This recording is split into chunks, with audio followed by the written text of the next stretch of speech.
Close your eyes. Take a deep breath.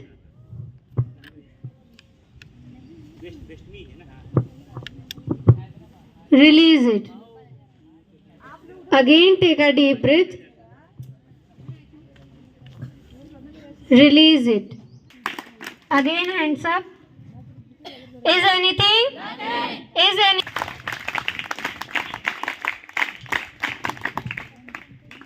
खास?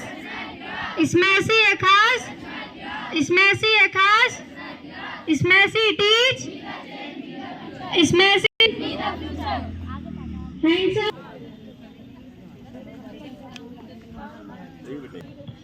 पीछे रहने का मन करता। आपको देखो लीडरशिप का पहला लीडरशिप बताया गया है और फिर दूसरे नंबर पर हमने कम्युनिकेशन स्किल लिखा है।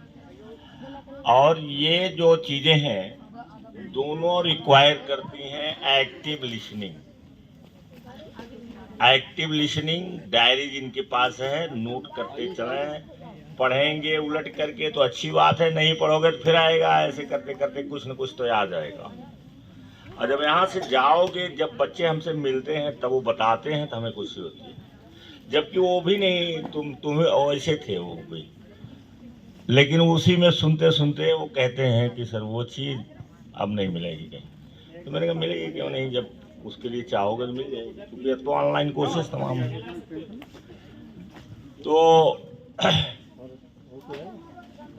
ये लीडरशिप क्वालिटी में देखो ये है लिखा हुआ कॉन्फिडेंस।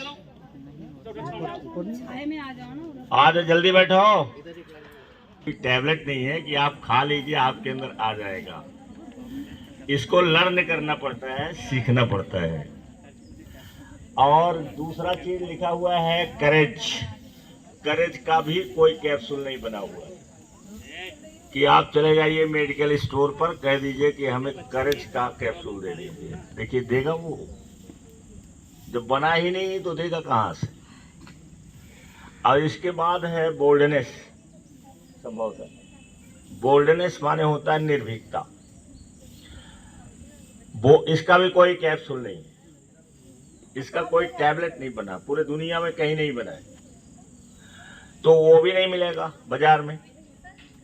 ये सब अपने अंदर से डेवलप करना रहता है, अपने को ट्रेन करना पड़ता है।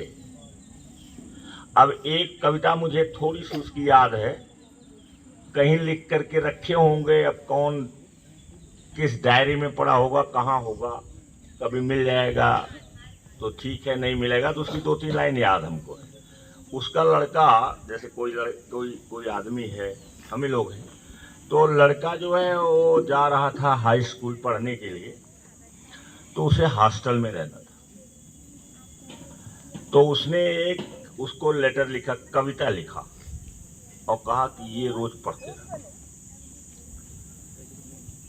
और उसमें जो उसने सिखाया उसे था, केवल एक शब्द हमें लगा कि उसी पर उसका पूरा जोर है, वो था बोल्डनेस। और जो लास्ट की वो लाइन है, वो जो मुझे याद है,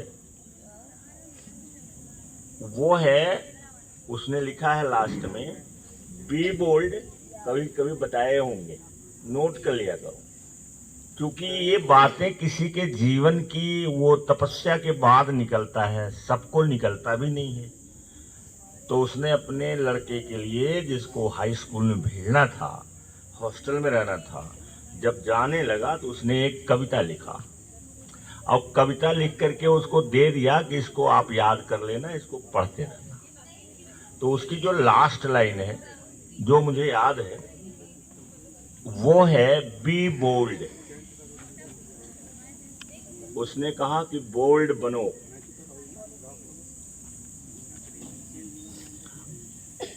God loves boldness. God boldness को पसंद करता है।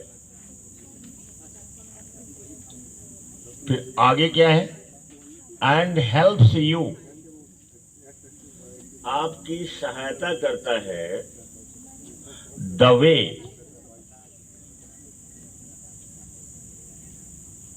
समझ में बात आ रही है? उसने कहा कि be bold, God loves boldness and helps you. ये हेल्प्स यू किसके लिए लगा हुआ है, किसके लिए है? फिर से लाइन समझो, क्योंकि ये बहुत बड़ी कविता है और अगर याद रहेगा तो अच्छी बात है। अगर मगर क्या है, याद रखना। बोल्ड उसका फादर कहता है, किससे कहता है? अपने लड़के से कहता है बी बोल्ड। फिर आगे क्या लिखता है? God loves boldness. God boldness ही पसंद करता है, कायरों को, डरपोक को वो पसंद नहीं करता है। तो God loves boldness and helps you, आपकी सहायता करता है। द वे माने, वे मीन्स रास्ता, तरीका। Helps the way you can not imagine, आपकी सहायता करेगा कि जिसकी आपने कल्पना नहीं किया है, जो आपने सोचा ही नहीं है, और वो आपकी सहायता करेगा। आप देखेंगे सारा रास्ता बंद हो गया है, लेकिन अगर आप बोल्ड हैं, साहसी हैं, डरपोक नहीं हैं, बैठ जाने वाले नहीं हैं, तो God helps you the way you can not imagine. ऐसे इस तरीके से सहायता करेगा जिसको आपने कभी इमेजिन नहीं किया है, कल्पना नहीं किया है कि ऐसे हो सकता है। ये अपने लड़के को देता है। तो मैं जहां लिखा रहा होगा, हो सकता उसी को रख दिया हूं, या ये 2 लाइन मैंने याद कर लिया था, 2 लाइन मुझे याद है। तो पहली चीज है कि अगर आपको लीडर बनना है, लीडर माने ये नहीं कि कोई नेता बनना है, नेता के लिए बात नहीं हो रही है। किसी भी जहां क्लास में, घर में, स्कूल में, तो आप बोल्ड बनिए, आप बोल्ड रहिए, साहसी होइए, और रिस्क लेने की क्षमता आपके अंदर होनी चाहिए। रिस्क लीजिए, बिना रिस्क का इस जीवन में कुछ भी मिलने वाला नहीं है। चलो ये बता दिया मैंने। और ये दोनों चीजें हैं जो ये लर्न की जाती है, सीखा जाता है, कोई भी सीख सकता है। अगर वो सीखना चाहे तो सीख सकता है। आज के समय में तो और आसान है, ऑनलाइन कोर्सेस तमाम है, ऑनलाइन कोर्स कर सकता है कोई आदमी, पढ़ सकता है। दुनिया भर की किताबें हैं, लीडरशिप पर तो बहुत सारी किताबें हैं। जॉन मैक्सवेल पूरा अपने जीवन में केवल लीडरशिप पर ही बोलते हैं, मोटिवेट करते हैं। जॉन में 4 किताब मेरे पास, एक आध तो मैं 2-3 बार पढ़ चुका हूँ, क्योंकि मुझे भी लोगों को सिखाना ही है। और फिर मुझे भारतवर्ष की जो कमजोरियां हैं वो हमें दिखाई पड़ती हैं।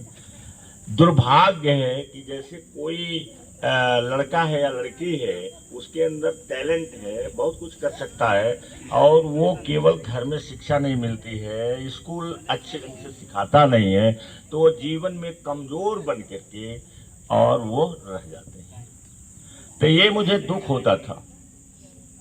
तो मैंने सोचा कि इसको अगर हम थोड़ा ही दूर में कर ले जाएं तो भी बहुत है, क्योंकि संसाधन यहाँ पर गवर्नमेंट की तरफ से कुछ मिलना नहीं।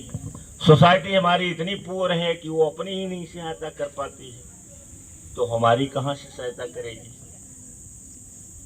तो इसलिए अगर हम कुछ ही लोगों को बना ले जाए, कुछ लोग ही हमारी वजह से बन जाए, तो बहुत अच्छी बात है।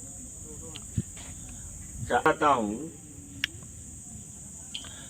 कि अमेरिका की एक किताब मुझे मिली।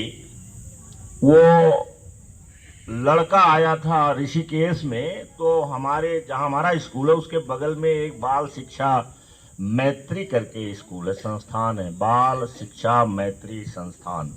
बड़े शौकीन आदमी हैं, हमसे बड़ी दोस्ती भी उनसे है, आज भी है। अभी ऋषिकेश जाएंगे और जैसे बता देंगे भाई साहब मैं आया हूँ, तो वो ये नहीं कहेंगे कि मेरे पास आ जाओ, अपनी गाड़ी लेकर के मेरे पास आ जाएंगे मिलने के लिए। मतलब इतनी फास्ट फ्रेंडशिप हम लोगों की है। तो उन्हीं का है। उसी में जैक नाम का एक लड़का आया था, तो वहीं खाता था, पीता था, घूमता था और शाम को फिर आता था। तो उसकी एक किताब थी कि द रूम नंबर 56। ध्यान से सुन लो, कौन सी किताब मैंने बताया? उस किताब का नाम था, उसके स्कूल के बारे में चर्चा थी और स्कूल का नाम क्या था? Room number 56। मैंने जैक से कहा कि ये किताब मुझे दे दो, तो उसने कहा पढ़ने के लिए दे दूंगा लेकिन दूंगा नहीं आपको, मतलब हमेशा के लिए नहीं दूंगा। जैक ने कहा। मैंने कहा तू दे दे, मैं पढ़ लूंगा।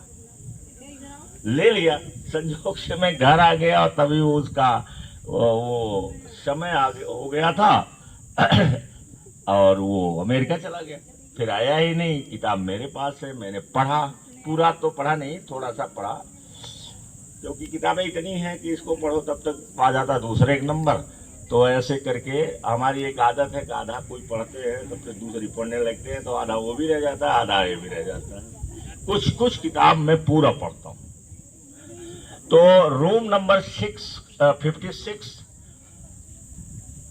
को पढ़ा मैंने, तो उसमें था, बहुत ध्यान से सुनो, उसमें ऐसा था कि लड़कों को, या लड़के माने क्यों लड़का मत समझिए, अमेरिका वगैरह में तो सब बराबर बराबर रहते हैं। उसमें जो स्टूडेंट्स हैं वो 2 कैटेगरी में विभाजित किया गया। एक तो लो बैकग्राउंड के, लो बैकग्राउंड माने क्या हुआ? जो साधारण घर के लड़के थे, निम्न क्वालिटी का परिवार जहां है, उसको एक कैटेगरी में लिया उसने, और दूसरी कैटेगरी में लिया जो हायर स्टैंडर्ड की फैमिली थी, मतलब हाई बैकग्राउंड के या हायर बैकग्राउंड के जो बच्चे थे उनको लिया, और दोनों को 2 भागों में डिवाइड कर दिया। कौन? स्कूल रूम नंबर 56 उसने डिवाइड कर दिया। और डिवाइड करने के बाद जो पहली साल एडमिशन लिए थे, पहले साल जो एडमिशन लिए थे, इससे बचो, ये डिसीज से बचना चाहिए, तुम्हारा कोई फायदा नहीं है। आवाज आएगी तुम यहाँ का छोड़ के वहां। तो रूम नंबर 6 स्कूल में दोनों कैटेगरी के बच्चे रखे गए और एडमिशन उनका हुआ, एक क्लास में रखे गए और रिजल्ट इनका देखा गया।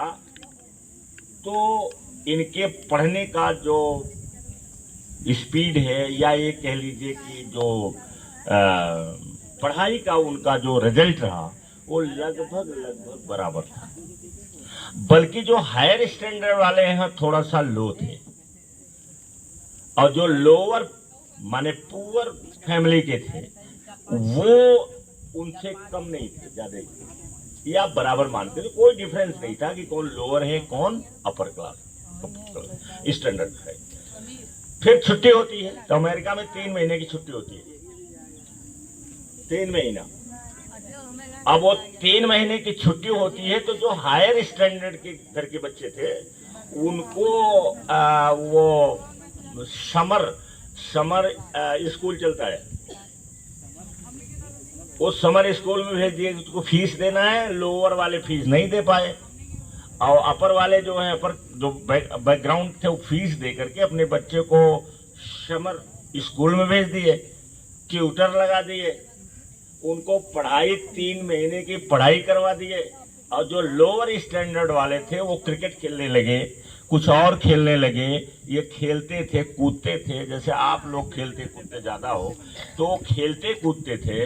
और जब फिर वो आए और टेस्ट हुआ, 3 महीने के बाद जब टेस्ट होता है तो ये जो लोअर कैटेगरी की स्कूल वाले हैं बहुत नीचे हो गए, और अपर जो हायर बैकग्राउंड के बच्चे थे वो ऊपर हो गए। बात समझ में बात आई? नंदनी आ गई ना बात समझ में? क्योंकि लोअर स्टैंडर्ड वाले जो परिवार के थे, लोअर स्टैंडर्ड फैमिली वाले, ये इन्वेस्ट नहीं कर पाए या नहीं किए, और वो उनके बच्चे खेलते कूदते रहते थे, दिन भर लड़ाई झगड़े भी करते रहते थे। और जो हायर स्टैंडर्ड वाले हैं तो समर स्कूल चलते हैं अमेरिका में, महंगा है इसलिए सब नहीं जा पाते हैं, कि अगर हम चाहें हम भेजें तो नहीं जा पा, हम अमेरिका पहुंच ही नहीं पाएंगे, इतना ज़्यादा वीजा उजा खर्चा है। तो जो लोग समर स्कूल में पढ़ते थे या ट्यूटर लगा दिया उन्होंने, अपने घर ही बुला लेते हैं ट्यूटर को, और जब पढ़ाने लगे तो जब रिजल्ट, जैसे सितंबर में स्कूल खुला तो उन्होंने टेस्ट लिया, जैसे अपने यहाँ नहीं यूनिट टेस्ट होता है, अब स्कूल खुलने के बाद फिर यूनिट टेस्ट होगा, बंद होने के पहले भी यूनिट टेस्ट हो गया। तो आपका जो है यूनिट टेस्ट होगा, जैसे आप आएंगे यहाँ रहेंगे, हो सकता है 10 दिन 15 दिन 20 दिन पढ़ाने के बाद फिर टेस्ट आपका हो जाएगा। तो वहाँ ये सारी नकल उधर की है, अरे नहीं हम लोग क्या होता था। तो वो टेस्ट हुआ, तो टेस्ट होने में जो हायर बैकग्राउंड के लड़के थे वो आगे निकल गए, और जो लोअर बैकग्राउंड के लड़के थे वो पीछे निकल गए। जबकि पहले जब टेस्ट हुआ था तो क्या था, इसमें कोई खास अंतर नहीं था, कौन लोअर बैकग्राउंड का है कौन अपर बैकग्राउंड का है, क्योंकि शुरुआत में तो सब बराबर निकले, लेकिन आगे चल करके जो हायर बैकग्राउंड वाले हैं वो आगे निकल गए। अब आगे निकल गए तो फिर वही बनते हैं, सब बड़े बड़े पदों पर जाते हैं, सब रहता है। हाँ, थैंक यू।